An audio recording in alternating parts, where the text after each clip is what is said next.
Raríssimos e raríssimas, bom dia, René de Paula Júnior falando aqui no Radinho de Pilha, 3 de março de 2024, sexta-feira, mil perdões, na quinta-feira passada o dia foi muito atrapalhado, muitos imprevistos, eu acabei não conseguindo gravar, mas que bom, hoje é sexta-feira eu encaro esse dia como uma oportunidade da gente olhar para trás e tentar fazer um balanço, tentar fazer outras conexões que talvez tenham escapado, absorver outras coisas que de repente apareceram, que eu fui atrás, que eu descobri. Então, vamos lá, esse é um episódio que vai ser fortemente influenciado por algo que eu acabo de ler na revista Piauí. Eu voltei a assinar a revista Piauí. Ela é uma revista de textos longos, de boas reportagens.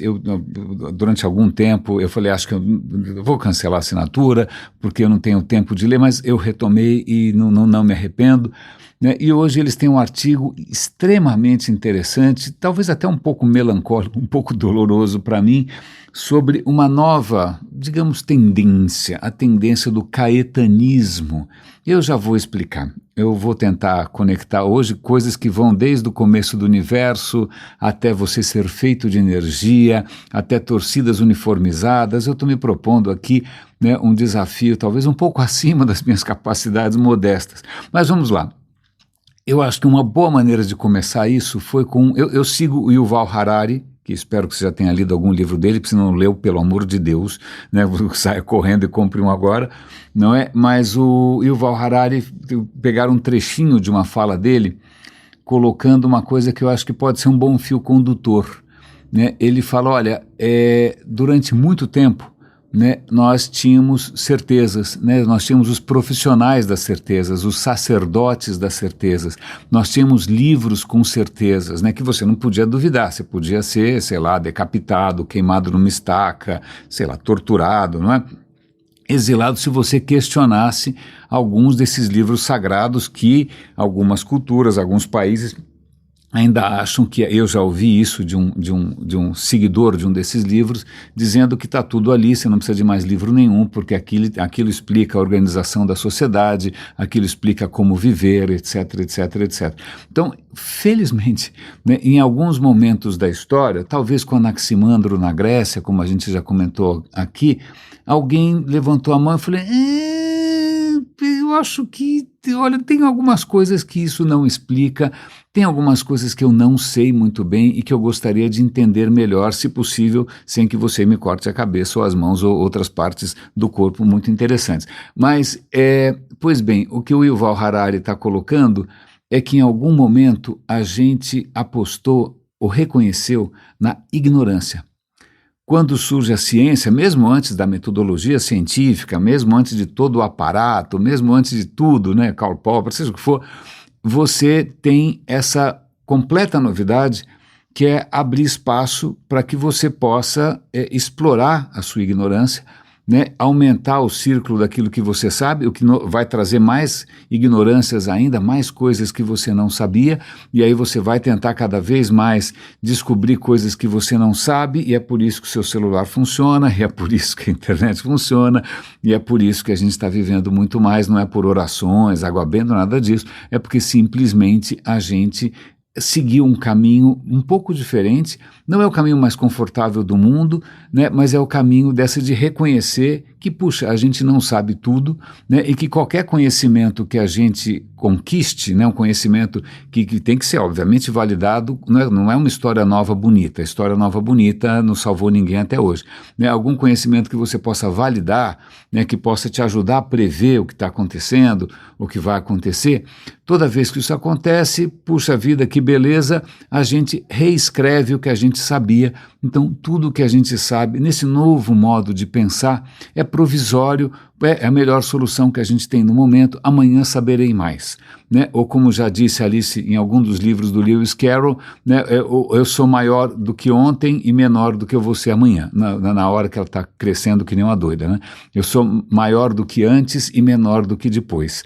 Então, o conhecimento para quem se interessa, claro, obviamente há opções muito mais interessantes, e eu estou ainda bastante impressionado. Eu tive que, acho que na quarta-feira, né, passar um tempo um pouco além do confortável, numa recepção de um prédio, né, mais ou menos meia hora, né, esperando a minha vez de poder subir. E nessa meia hora eu fui testemunha involuntária. Aliás, eu pensei em colocar meus plugs auriculares, mas eu achei que fosse indelicado. Não é? Eu fui testemunha Nossa Senhora, eu acho que eu nunca vi alguém tão realizado, alguém tão feliz, alguém tão orgulhoso, né? Tanto que a pessoa estava tão feliz com o seu modo de vida que ela ficou 25 minutos ininterruptamente, enquanto devia estar esperando o Uber, sei lá, né? Contando as maravilhas associadas a esse prazer tão exclusivo de fazer parte de uma torcida organizada. Né? Aparentemente, pelo que eu não vou citar o time, por favor, né? Tanto faz, dá na mesma, eu acho, aliás, como qualquer outra, bom, deixa pra lá, né? Tudo tem gosto de frango, né? Como diria aquele urso sentado na mesa, mas a torcida uniformizada deu para aquela moça um sentido existencial, né, um pertencimento, né, uma orientação, um acolhimento, um propósito invejáveis. A moça estava praticamente iluminada, né, contando que, puxa, eu vou agora viajar, né, com a torcida, porque a gente vai acompanhar o jogo, não sei em que diabo de lugar, tem jogo que é fora do país, e as pessoas economizam o dinheiro que não tem para poder ir lá torcer, obviamente por 11 marmanjos que no dia seguinte podem estar em outro time, bom, ok, eu nunca vou entender muito futebol ou nenhum esporte organizado, mas a moça estava ali contando radiante, como se ela tivesse sido renascida numa nova fé, né, como se ela fosse, sei lá, participando de uma cruzada a caminho de Jerusalém, não sei, a Terra Santa.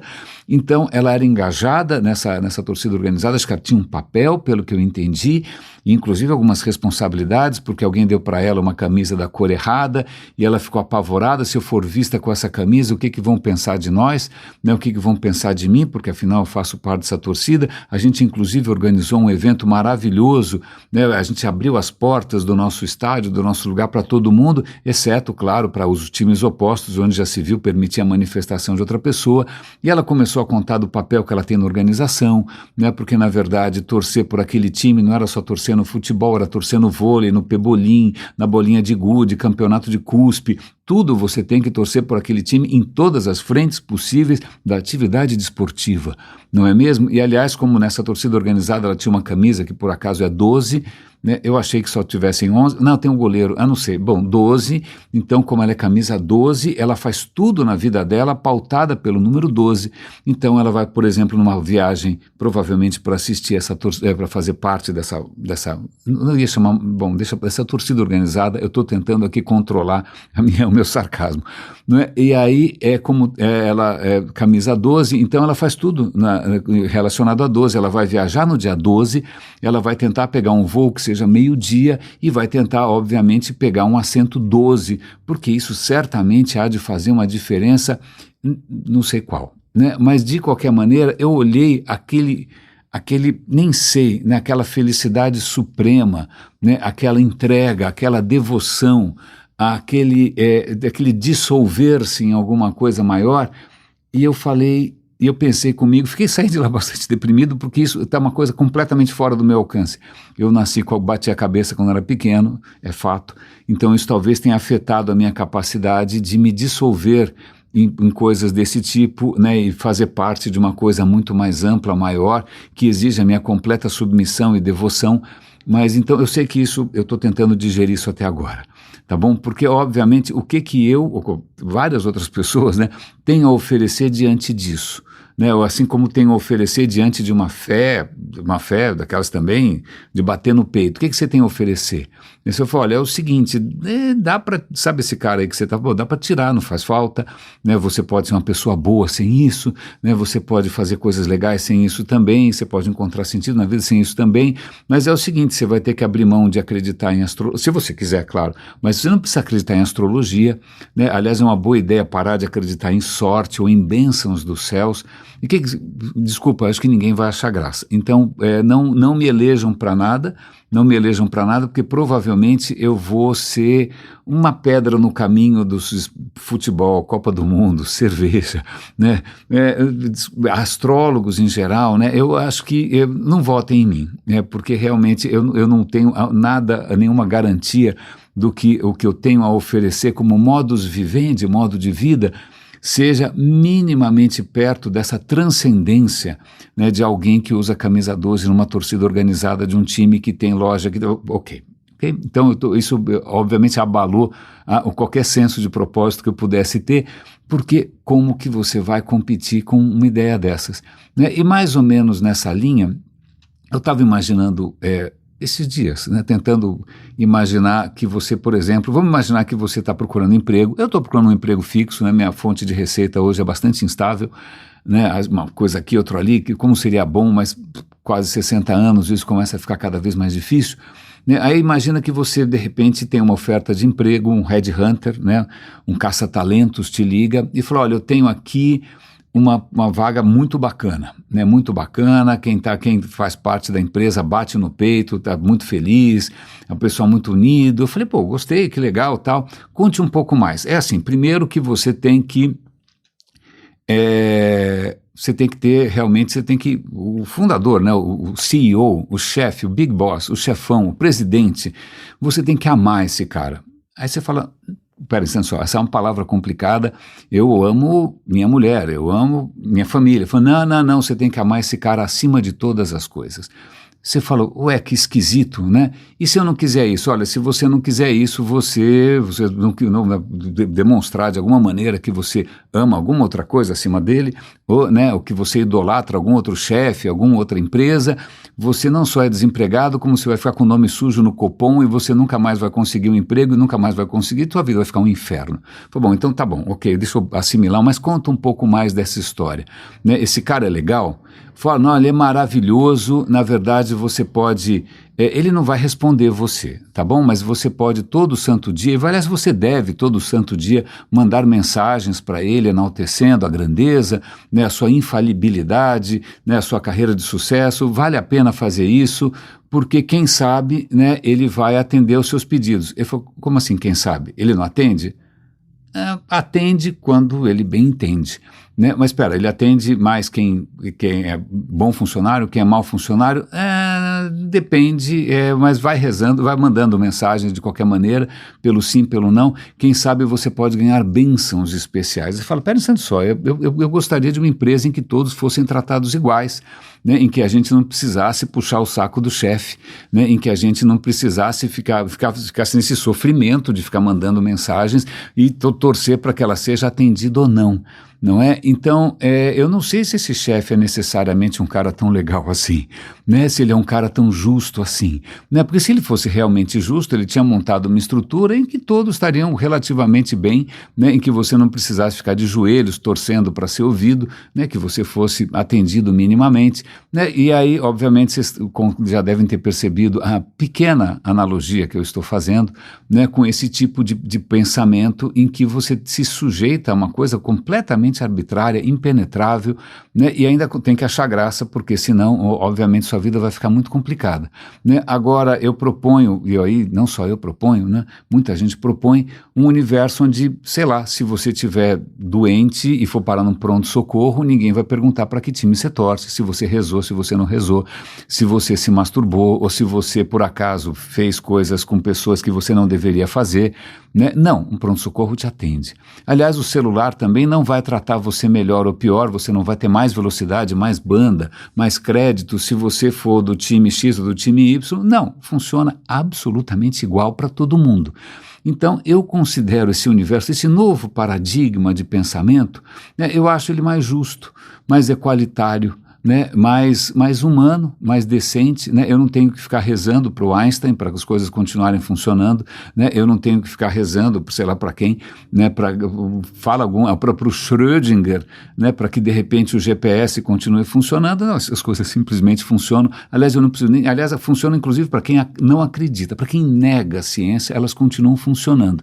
Então, eu e talvez outros tontos, né, outros ingênuos, talvez, né, durante séculos e séculos o iluminismo caiu nessa ilusão de que essa era uma boa oferta. Olha, estou oferecendo para você, né, um modo de vida, um mundo onde somos todos iguais, onde podemos viver cada vez melhor, não é? E que tanto faz quem você ama ou deixa de amar, se você ama ou não, whatever, né? Mas aparentemente torcidas uniformizadas, e veja que isso não funciona só para futebol, claro, não é? Tem um apelo bastante difícil de contrapor. Mas eu vou aproveitar, já que eu estou falando aqui, eu de ciência e desse tipo, né, de pensamento e de modo de vida, eu vou compartilhar com vocês um absoluto privilégio. Eu fui abençoado, né, acho que atenderam as minhas preces, e eu fui abençoado pela oportunidade de ouvir uma criatura que deveria ser canonizada, né, que deveria... Não, chega de metáforas e de ironias. Eu estou muito feliz porque o Lawrence Krauss, que é um excelente divulgador de ciência, é um físico com uma carreira também incrível, né, ele chamou para conversar um velho amigo dele, um velho amigo de 40 anos de carreira, que é o Franz Wilczek, que é prêmio Nobel. Tá? Então eu fiquei 3 horas e meia, quase 4, ao longo de vários dias, né? O feriado ajudou bastante com isso, né? Vários congestionamentos, aquelas coisas legais de andar em São Paulo, né? Trânsito e tal. Eu fui ouvindo essa conversa super espontânea, super natural, né? Os dois velhos amigos ali contando histórias de vida, né? De um personagem que explicou algumas coisas que são bastante importantes, não é? E a gente já vai explicar, aliás, eu descobri finalmente qual é a graça da partícula de Deus. Então eu vou explicar para você a partícula de Deus, tá bom? É graças a essa longa conversa com Franz Wilczek. Vamos lá, Franz Wilczek é filho de imigrantes poloneses. A família logo descobre que ele tinha uma facilidade extraordinária para matemática, para ciência, o moleque era muito bom. Então veja, ele teve a felicidade de nascer não num país miserável, obscurantista, não, ele estava vivendo num lugar em que, essa pessoa tem talento, essa pessoa é especialmente questionadora, ela é um pouco diferente, vamos apostar nessa pessoa e dar oportunidades para que ela desenvolva o seu talento ao máximo, né? Eu fico pensando em quantas famílias que eu já vi que se algum prego levantar um pouco mais a cabeça, leva martelada. Mas, pois bem, ele teve essa felicidade de nascer e crescer, acaso, propriamente dito, né, de estar num ambiente propício. Ele acaba sendo aceito em faculdades de renome aos 16 anos, ele vai fazer uma belíssima carreira em matemática, mas num certo ponto ele acaba, por interesse, né, fala, bom, matemática é legal, bacana, tal, mas isso daqui está parecendo quase que uma seita, porque... né, os caras, eu me preocupo com questões do mundo, eu queria entender um pouco melhor o mundo. Ele vai mudar para física, então ele vai para uma carreira de física, ele não sabia quase nada de física, coitado, né? A formação dele de física era capenga, ele era um matemático, mas mesmo assim esse cara, vou encurtar um pouco a história aqui, ele resolveu se debruçar sobre um problema bastante intrigante, da física quântica, e ele, com soluções um pouco originais, né, com uma matemática bastante interessante e criativa, ele acaba descobrindo mais ou menos quase um dos segredos do universo. E é interessante porque o orientador dele, que realmente foi o patrono dessa mudança dele, da matemática para a física e tal, era um cara que desconfiava de uma das linhas da física quântica, que é como é que chama? Cromodinâmica quântica. O cara achava que isso não ia dar lugar nenhum, que essa teoria não servia para nada.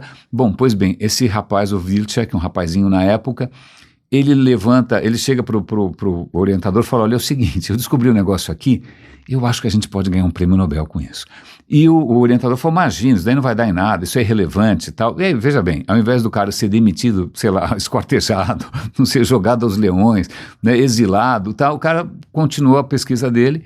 E ele acabou descobrindo matematicamente como explicar uma das coisas mais fundamentais da física quântica, que explica várias coisas. Agora eu vou tentar explicar, eu vou costurar isso com um livro maravilhoso que eu estou lendo. Eu estou lendo em doses, eu não digo homeopáticos, porque homeopático é bolinha com açúcar, né? Mas em doses bastante modestas, sobretudo quando eu acordo de noite e me dá um pouco de insônia, eu leio um pouquinho desse livro, que é uma delícia, mas me dá um sono desgraçado e eu durmo na sequência, tá bom? É um livro que se chama Ondas no Oceano Impossível, é um livro de divulgação de física, eu estou aprendendo pra caramba, né? Mas aí eu vou juntar esse livro com o Franz Wilczek, eu vou tentar contar para vocês o seguinte, vocês devem ter visto alguma repercussão aí, quando há alguns anos, né, o Higgs ganhou um prêmio Nobel, porque ele tinha sugerido, né, matematicamente, né, teoricamente, a existência de uma partícula, né, que seria o bóson de Higgs. E aí, nossa, quando o cara ganhou o prêmio, o Higgs é super modesto, ele nem deu bola, ele nem tem telefone, é um cara super discreto, sem vaidade nenhuma. O Wilczek também, que eu estava ouvindo também, é uma figura super pé no chão. Você está ouvindo um cara que é um dos maiores gênios da sua geração, conversando normalmente, né, uma pessoa comum, não é um sacerdote de salto alto, alguém inatingível, algum CEO da Faria Lima, né, que vai jogar tênis de areia, mas o Higgs, uma figura super tranquila, né, ele esperou décadas, por sorte ele estava vivo, né, para que criassem um aparato técnico, no caso aquele acelerador gigantesco lá na Suíça, o CERN, né, 27 quilômetros de circunferência, né, para comprovar com muito custo que sim, existe a partícula bóson, o bóson de Higgs, e aí foi chamado de partícula de Deus, e se você perguntar por quê, alguém vai explicar que não, é a partícula que dá massa a tudo. Aí você fala massa no sentido de macarrão, lasanha, não, massa, né? Lembra do Newton? Massa é aquela coisa que quando você tenta empurrar, ela, digamos que ela não quer, ela resiste, então, assim vai, massa, ok, só que não é nada disso, e eu talvez agora, eu espero que isso mude um pouco a sua visão do que é o universo, você e tudo mais, né? A questão é a seguinte, massa. Você fala, bom, massa, tá legal, pega 1 litro de leite, em princípio tem mais massa do que o litro vazio, né? Porque tem menos matéria ali dentro, então ok, tá, não é a melhor definição possível, né? Mas o que dá às coisas massa? Ok, vamos pensar na estrutura atômica, não vamos pensar em física. Tudo é feito de prótons, elétrons e nêutrons, certo? Mais ou menos, né? Porque felizmente essa parece uma explicação bonitinha, a gente já dá para passar no vestibular, eu acho, mas na verdade é um pouquinho mais do que isso, né? Quando você olha o próton e o nêutron, que estão lá que são muito, nossa, aliás, que você comparar a massa de um próton com um elétron é 1857 vezes maior. Então, quando você pega um átomo, ou você é feito de átomos, o peso dos elétrons não faz tanta diferença, o que importa é a massa dos prótons e nêutrons, certo? Só que já faz algum tempo que a gente descobriu que dá para ir um pouco mais fundo, né? Que na verdade os prótons e nêutrons não são exatamente indivisíveis, né? Aliás, a própria palavra átomo, que vem lá dos gregos, já significa alguma coisa que você não pode dividir. Pois bem, a gente descobriu que dá para dividir um átomo, né? A gente tem os elétrons, prótons e nêutrons, e em princípio isso resolve tudo, pelo menos a química já está feliz com essa definição, né? Mas acontece que se você olhar um pouco de perto, primeira questão é a seguinte, por que o próton tem tanta mais massa que um elétron? Tá, ele é maior, né? Mas por que tem 1800 vezes tal? Ele é feito do quê? Né? E descobriram que ele é feito, tanto o próton quanto o nêutron, ele é feito de partículas também, né? Você consegue olhar dentro de um próton, na verdade o próton é só o nome que a gente dá para 3 quarks ali numa ciranda, né? Numa corropio, numa dança ensandecida, então o próton é feito de 3 quarks. O nêutron também é feito de 3 quarks, é uma combinação diferente, mas é tudo quark. Então, na verdade, o universo que a gente enxerga, basicamente, você e tal, é feito de quarks e elétrons, ok? Ok. Acontece que, qual é a massa de um quark? É muito pequenininha, é uma porcarinha, certo? Então, como é que 3 porcarinhas vão se traduzir num próton que pesa pra caramba, relativamente, não é? Como é que 3 partículas tão pequenininhas assim, cuja massa é realmente muito modesta, como é que você não sai flutuando, você não sai voando, né? Porque a questão é a seguinte, acontece que esses quarks, eles estão ali presos por uma força que é chamada de força nuclear forte, é a força mais forte do universo que a gente conhece, é uma força muito estranha, porque em princípio os quarks não deveriam estar ali um dando bola para o outro, né? Porque o que está mantendo esses caras juntos, né, nesse triângulo amoroso aí, é justamente a força nuclear forte e uma particulinha chamada gluons. Então tem uma cola ali segurando esses caras, e esses caras estão girando feito uns loucos ali dentro, certo? Certo. Ok, então a gente consegue entender agora. Aliás, adivinha o que o Wilczek, por que ele ganhou o prêmio Nobel? Porque ele conseguiu matematicamente descrever a força forte. Então, graças ao Wilczek, a gente entende por que essas 3 partículas ridículas, né, elas estão ali presas e não vão embora, porque esse cara descobriu e merece um bom prêmio Nobel por isso. Então, ele entendeu como é que um próton para em pé, como é que um nêutron para em pé, por que os quarks não saem voando para tudo quanto é lado. Pois bem, por causa da força nuclear forte. Aí você vai falar, dane-se, minha vida não mudou nada por causa disso. Mais ou menos. Porque como essas partículas estão se girando numa velocidade simplesmente absurda, a gente tem que lembrar agora do Einstein. O Einstein fez aquela equação que cabe numa camiseta, né? Acho que uma das poucas equações que cabe numa tatuagem, uma camiseta, né? Que é E/mc². Acontece que massa equivale à energia. Né? Então, se você conseguir transformar a massa em energia, você faz uma bomba de hidrogênio e mata todo mundo, né? Mas a energia, se você também tem alguma coisa com muita energia, isso se traduz, isso é equivalente a ter mais massa. Então veja, a massa, o próton tem massa, mas é uma massa aparente. A massa que o próton tem é simplesmente porque esses quarks ridículos estão girando numa velocidade impossível, numa velocidade altíssima, e eles têm altíssima energia cinética. Essa energia que está ligando os quarks ali, ela é tão intensa que ela equivale à massa. Opa, pera um instante só. Então, peraí, o próton tem massa, não porque ele tem a massa, mas porque ele tem energia para burro lá dentro. Sim. Então, o que quero dizer, e essa eu espero que você se sinta agora, né, uma pessoa mais luminosa, mais leve, mais iluminada, você é em grande parte feito de energia. É uma energia que está concentradinha ali, né? Partículas que têm ridículas, mas que estão numa velocidade simplesmente colossal, né? É quase inimaginável. Só não é maior que a velocidade da luz, claro, porque o Einstein está ali de vigia, né? Mas, então veja, a massa que você tem, do seu corpício, né, de tudo que te cerca, a massa, na verdade, é uma massa de energia, porque as coisas dentro dos prótons estão girando, que você olha para o próton e fala, que bonitinho, mas lá dentro, cara, é um Deus nos acuda, está tudo ali grudado para o gluons, girando numa velocidade, com a incrível energia da força nuclear forte. Então, portanto, agora você sabe que grande parte da sua massa, a maioria mesmo da sua massa, de tudo que você vê em volta, é sim energia. Ok? Parabéns, parece algum papo de, sei lá, encantar as moças ou os moços na balada, mas você é feito majoritariamente de partículas girando que nem umas doidas, e a massa que você sente, né, que a gente percebe, né, a massa é basicamente energia que está ali concentradinha, trancadinha e tal. Tá bom, e onde entra o bóson de Higgs, onde entra a partícula de Deus nessa história?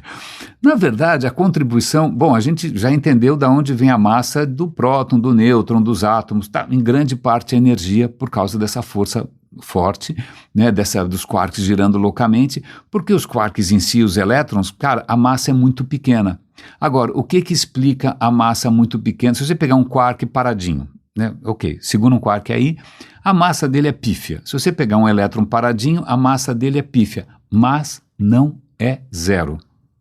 Se o elétron tem uma massa que não é zero, o quark também tem uma massa que não é zero, mesmo quando eles estão parados, de onde vem essa massa?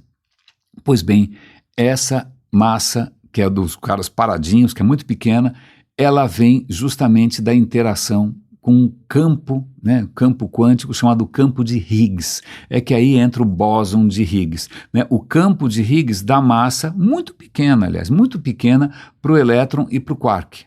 Aí você fala, bom, mas não faz tanta diferença assim, né? Porque grande parte, milhares de vezes mais elevado, claro, é a massa que é essa massa de energia, né? Então essa massa quase de repouso do quark e do elétron não faz diferença. Na verdade faz, porque se o elétron e o quark não tivessem massa nenhuma, ou se ela fosse mais alta ou mais baixa, digamos que não ia ser possível montar átomo nenhum, ia sair todo mundo voando, cada um para um lado. Né? Então, se os átomos existem, né? Se os átomos estão ali, os elétrons, a gente usa ele para todo lado, para fazer funcionar esse telefone, etc. e tal, se o universo funciona desse jeito, é porque essa massa ridiculinha, pequenininha, dessas partículas dos quarks e dos elétrons, elas se devem a um campo que a gente não conhecia, que é o campo de Higgs, que foi proposto teoricamente há décadas e décadas, e é isso que explica. Então, parabéns, eu pelo menos agora entendo por que essa partícula, porque o cara ganhou um prêmio Nobel, o Higgs, ele ganhou um prêmio Nobel por explicar uma coisa, na verdade, muito pequena. Ele não explica a massa do universo, não explica a sua massa, não, ele só explica a massa de algumas coisas muito pequenas, né? Quando a massa de verdade, aquela massa que realmente importa, né, ela é explicada pelo trabalho do Wilczek, que também ganhou um prêmio Nobel. O que eu acho muito interessante dessa história, e aí eu até vou dar um link para um vídeo bacana do Veritasium, também sobre o Einstein, é que é o seguinte: muitas vezes, quando um cientista propõe ou ele descobre uma equação, ele descobre alguma fórmula matemática para explicar o que ele está vendo, muitas vezes essa matemática ela tem consequências que a pessoa mesmo não consegue perceber até onde ela vai. Então, quando Einstein vem com a teoria geral dele da relatividade, essa onde justamente do ponto de vista de gravidade, energia e massa fazem, né, têm o mesmo efeito, não é? Então, ele criou uma matemática muito complicada, ele não sabia muito como resolver as equações, e aí tem uma história interessante que ele propôs essa história toda no meio da Primeira Guerra, certo? Certo.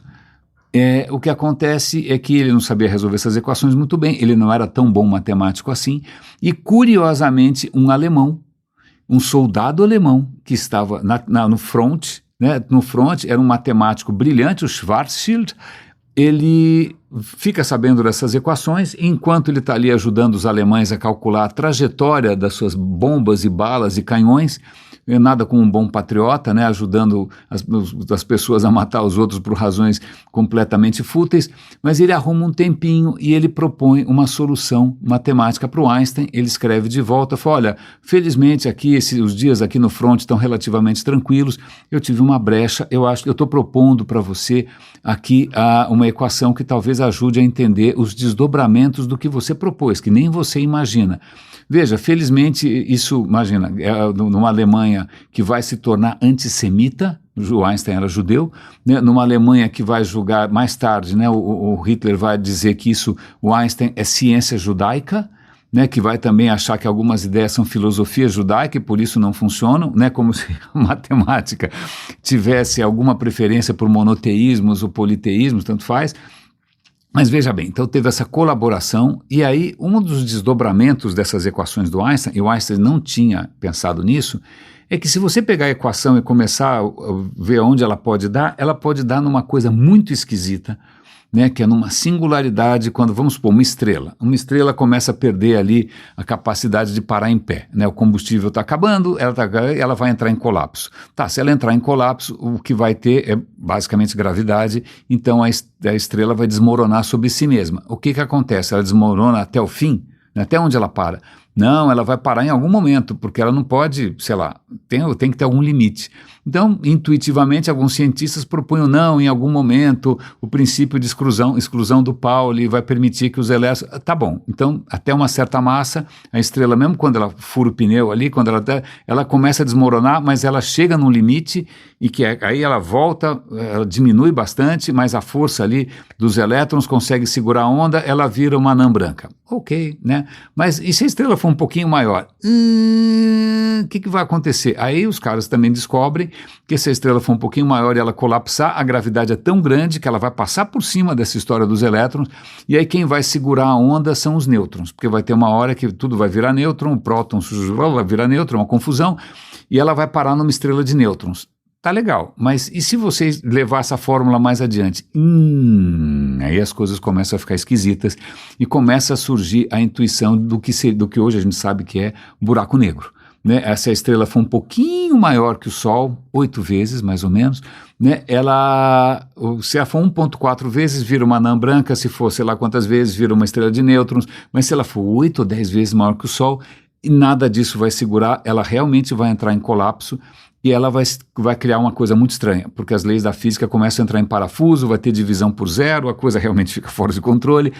E aí o próprio Einstein não gostava da ideia do buraco negro. Isso não é possível, né? O Schwarzschild, esse físico ali no front, o alemão, ele vai propor ali como é que isso pode funcionar dentro de alguns parâmetros. Olha, vamos imaginar que o buraco negro não esteja girando, vamos imaginar que não tenha nada em volta, então você vai ter ali um horizonte a partir do qual o que entra nada sai. E, cara, para os caras chegarem, para eles realmente assumirem as consequências últimas dessa equação, foi muito difícil. E hoje a gente tem inúmeras evidências, a gente está, tem as ondas gravitacionais. Aliás, onda gravitacional prevista pelo Einstein, ele imaginou que a gente nunca fosse ser capaz de detectar, a gente hoje é capaz de detectar a onda gravitacional o dia inteiro, né, porque o espaço-tempo funciona mais ou menos como uma gelatina, não é? Então, a gente com ondas gravitacionais, a gente consegue escutar, a gente consegue detectar buracos negros e estrelas de nêutrons em colisão. Então veja, coisas que o Einstein nem imaginou que isso fosse possível,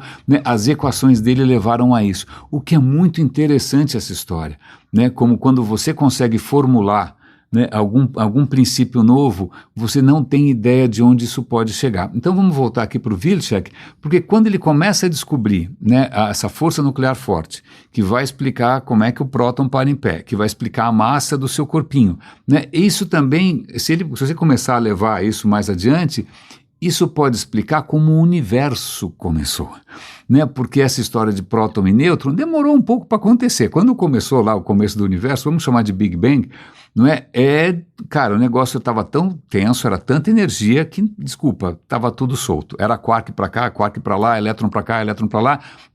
Precisou esfriar um pouco, né, para que de repente os quarks virassem prótons e virassem nêutrons, e aí tinha que esfriar um pouco mais para que isso virasse átomo, né, e aí finalmente na hora que tudo esfria um pouquinho, a luz, que estava, coitada, batendo cabeça e não conseguia sair para lugar nenhum, a luz finalmente consegue atravessar o universo fica transparente, pela primeira vez ele não era transparente, a luz não conseguia circular, né, e a gente tem essa fotografia desse momento, é praticamente da maternidade, né? O primeiro cuspe do universo ali, a gente tem registrado, e eu na verdade vi isso a minha vida inteira, né? Na minha infância, você provavelmente não, você é mais novo, né? Você não deve lembrar dos televisores antigos, que quando você colocava entre dois canais, por exemplo, entre a Globo, que era 5, canal 5, e o canal 7, que era Record, se você colocasse no 6, você vê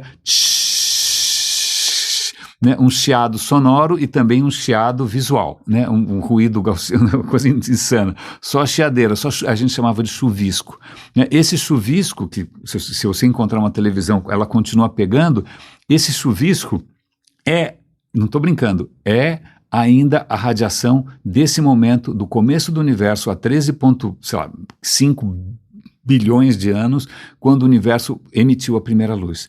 Então veja, qualquer televisor, qualquer chiado no rádio, inclusive, uma boa parte do chiado é esse eco, né, que está chegando para a gente até hoje. E aí o que acontece?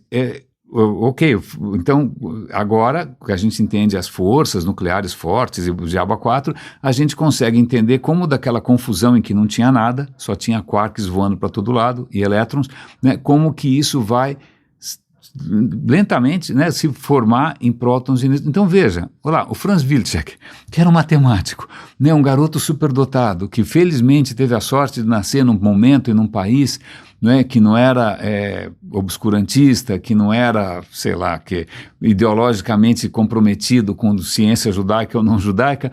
O cara conseguiu descobrir não só, né, equacionar, não só como que você para em pé, né, mas como o universo inteiro nasceu. Desculpa, eu acho legal, ainda mais porque você ouve o cara contar essa história com a maior naturalidade. Ele não teve nenhum Espírito Santo pombo, não veio nenhum anjo, não, nada, ele simplesmente, né, investiu a sua vida nisso, né, tinha talento, tinha, né, por sorte, tinha toda uma infraestrutura em torno dele de acolhimento, tinha colegas, né, vale lembrar que o Einstein também não fez nada sozinho, ele participava, né, de todo um momento ali em que havia colaboração entre cientistas, físicos e matemáticos, não tem nenhum gênio solitário, não é? Então, eu acho essa história legal. É claro, eu vou de novo dar aqui, aliás, eu vou até localizar aqui para vocês, caso vocês prefiram, né? Sei lá, de repente você tem uma necessidade maior de poesia ou de lirismo, né? Eu posso mostrar para vocês, eu vou ler. Eu tinha prometido ler, acabei não falando.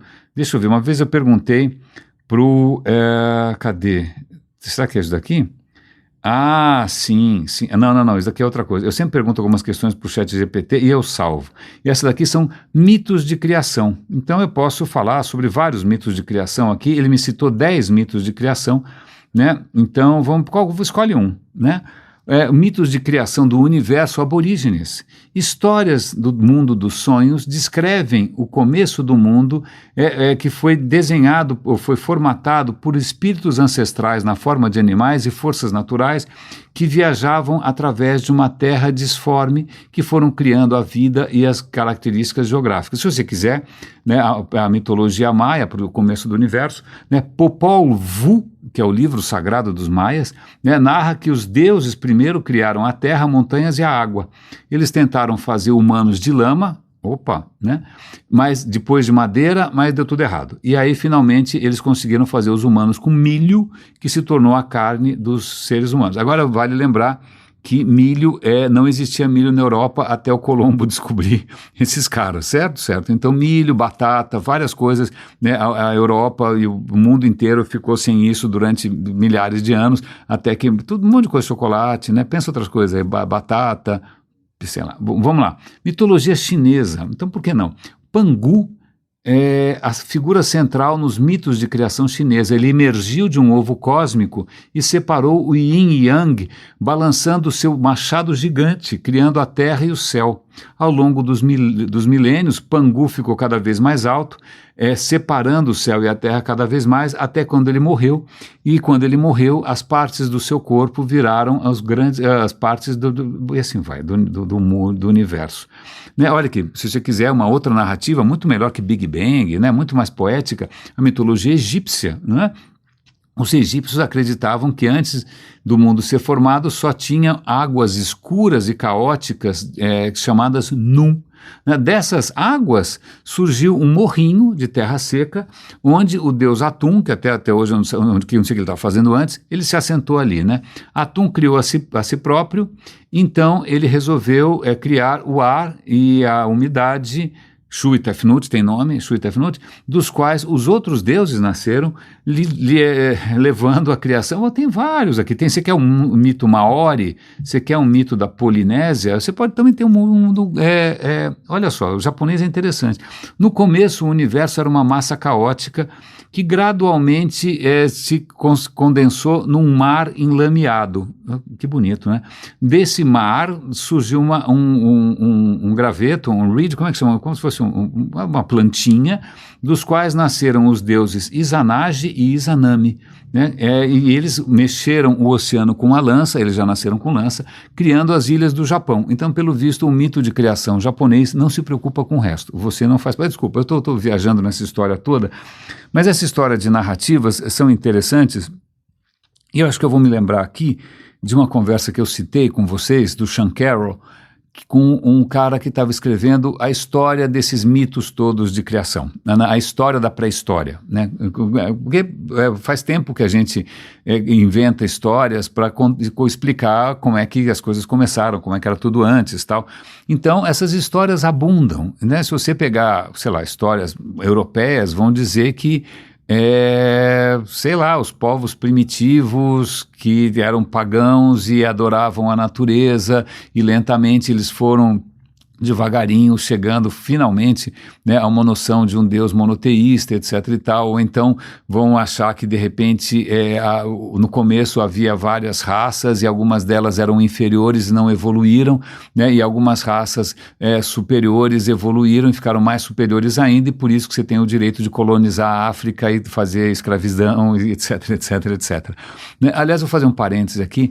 Eu estava ouvindo o The Rest is History, uma live que eles fizeram, e a questão é interessante, né? A escravidão, ela começou a ser enfrentada com um pouco mais de intensidade pelos ingleses. Eu já tinha ouvido que, é porque os ingleses capitalistas achavam que, né, que era mais barato sustentar um operário do que sustentar um escravo, porque onde já se viu o escravo tem que ter da casa comida e roupa lavada para o cara. Não, na verdade não é essa.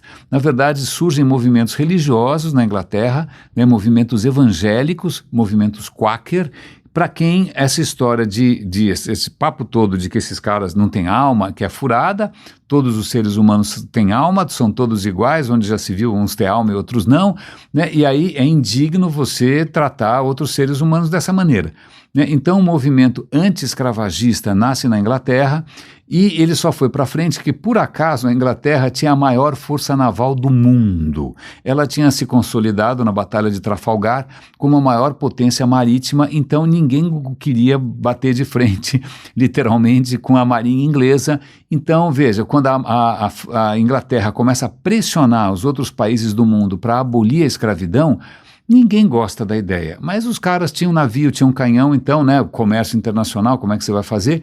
Né, os países árabes e muçulmanos parecem ter sido os mais renitentes, porque, veja, os muçulmanos já faziam escravos e vendiam escravos há muito tempo, né? Vendiam escravos e não eram necessariamente escravos africanos, eles pegavam escravos eslavos, escravos europeus, tanto faz, né? Se por acaso piratas muçulmanos pegassem, você estava no seu iate de 500 milhões de dólares, não importa se você é branco, azul, amarelo, tanto faz, eles pegavam você e vendiam como escravo de qualquer jeito, né? Tinha expedições para coletar escravos no norte da Europa, então escravos não são escravizados, não são necessariamente só os povos africanos, europeus também foram escravizados pelos muçulmanos, então os caras estavam odiando essa história, mas de novo a marinha inglesa é a marinha inglesa, a França também, porque era um negócio muito lucrativo, os holandeses, os portugueses, né, onde já se viu o que esses ingleses querem atrapalhar aqui no nosso comércio, pois bem, né, e aí eles acabam pressionando, então, o Brasil, que o Brasil já era independente, né, pelo amor de Deus, vocês têm que parar com essa história toda, isso é indigno e tal, e eles forçam o Brasil a criar várias leis.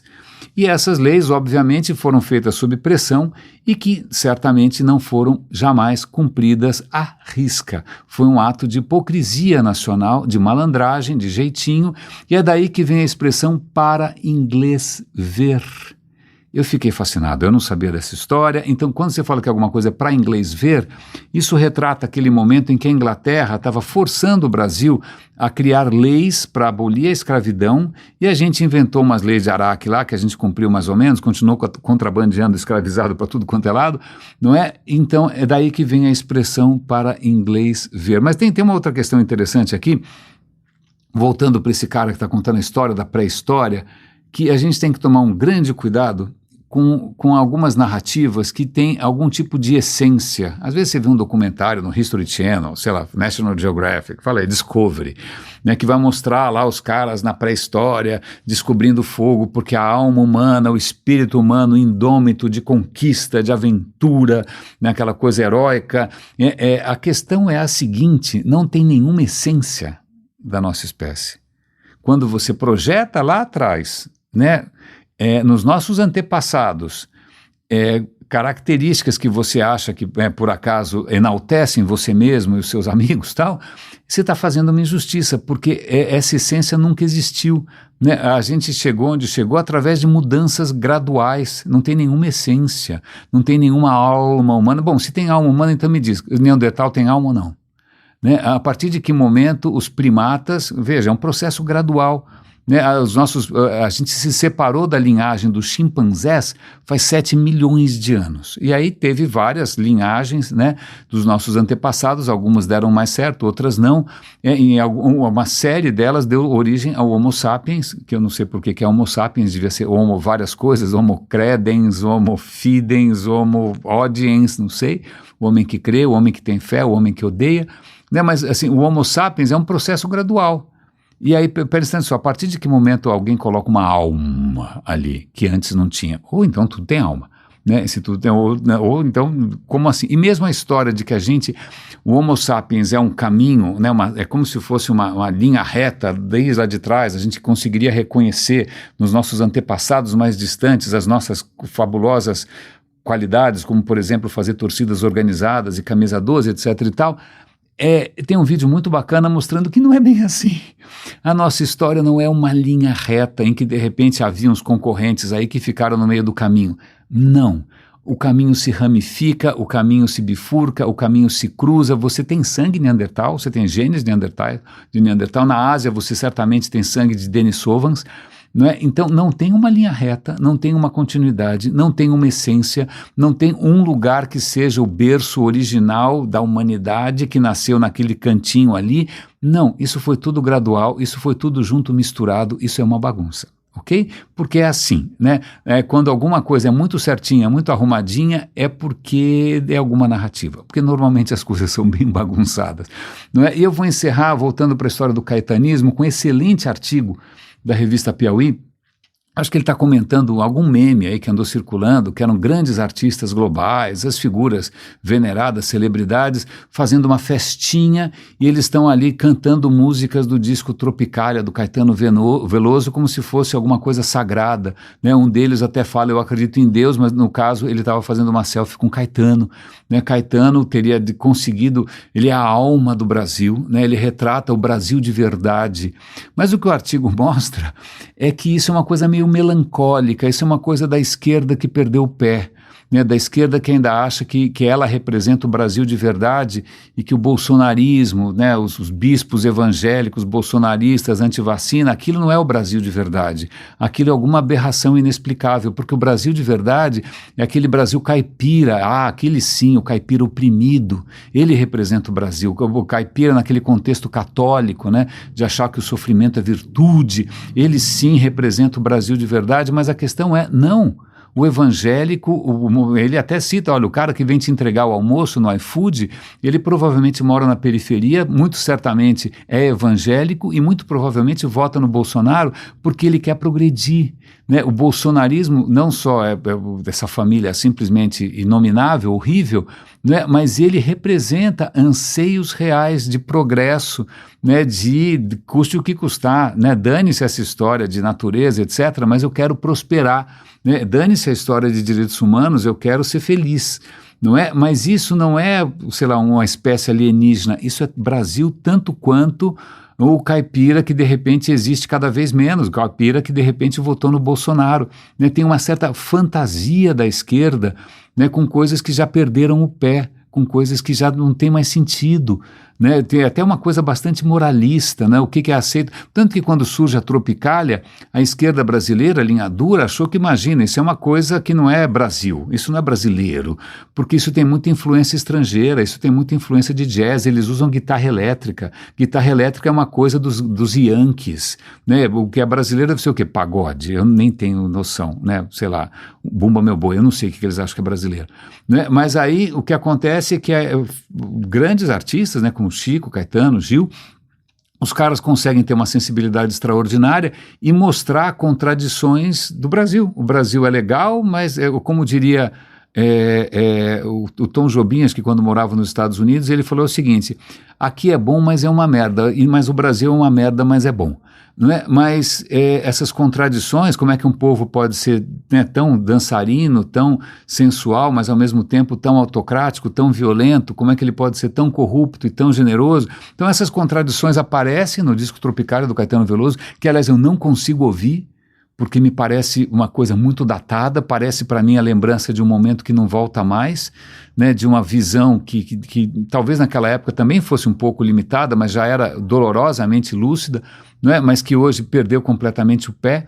Então você veja que mesmo no culto de alguns símbolos, olha, esse é o Brasil de verdade, o Caetano me representa, a questão é que também essa é uma visão anacrônica, também essa é uma visão que praticamente deslegitimiza metade de um país que, desculpa, não pensa da mesma maneira, né? A gente está tentando congelar um país que talvez nunca tenha existido, né, tentando congelar um momento, e é engraçado porque estão aqueles artistas da Globo ali lembrando com saudade da Tropicália, mas provavelmente naquele momento eles iam para Trancoso lá e sem dar bola provavelmente para os caiçaras, não é? Eles provavelmente tinham empregadas ou babás ganhando uma miséria, provavelmente sem contrato nenhum, né? Estavam felizes no tempo em que pobre não ia para a praia, só eles iam para Juqueí, imagina que delícia aquele tempo, não é mesmo? Ou então fazem aquele turismo que eu acho de uma absoluta hipocrisia, eu quero conhecer o Brasil profundo. Aí você vai lá com todo o seu dinheiro, suas câmeras, seu iPhone, né? Aí você finge que você brinca de pobre por 5 minutos, vai dormir num barco, numa rede, né? E volta correndo para cá e vai passar no Sírio-Libanês ou no Einstein para ver se você não pegou nenhuma doença estranha, e você vai publicar suas fotos mostrando que você realmente é ligado num Brasil profundo.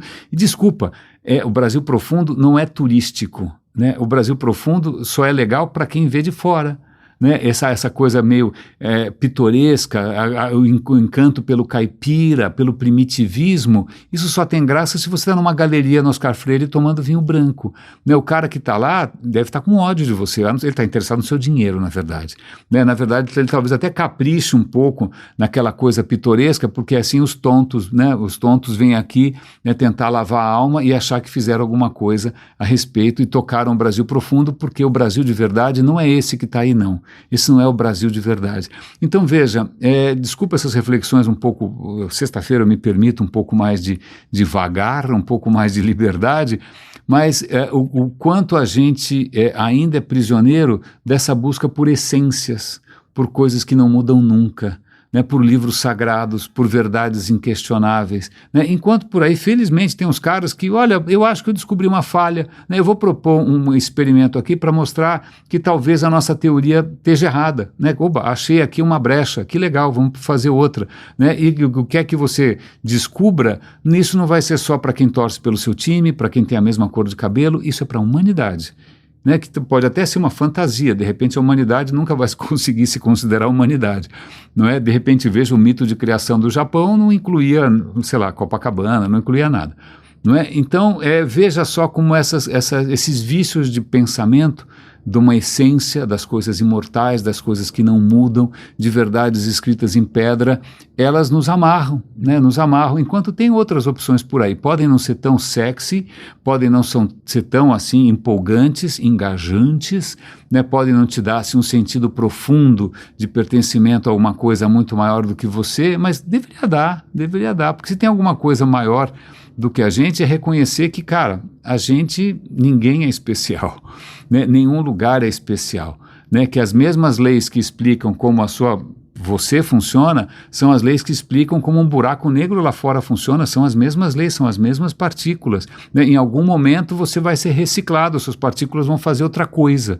né? E isso eu acho mais legal do que qualquer outra alternativa que proponha coisas eternas e inexplicáveis e bênçãos e orações, não sei, desculpe. Mas aparentemente, como vocês podem ver, isso nunca vai fazer um sucesso retumbante, porque o radinho sempre vai ser coisa para raríssimas, né? Muito obrigado pelo carinho, muito obrigado pelo apoio financeiro do Super Raríssimas 14, né? Muito obrigado pelas dicas e pelas conversas, um grande abraço, bom fim de semana e até segunda-feira.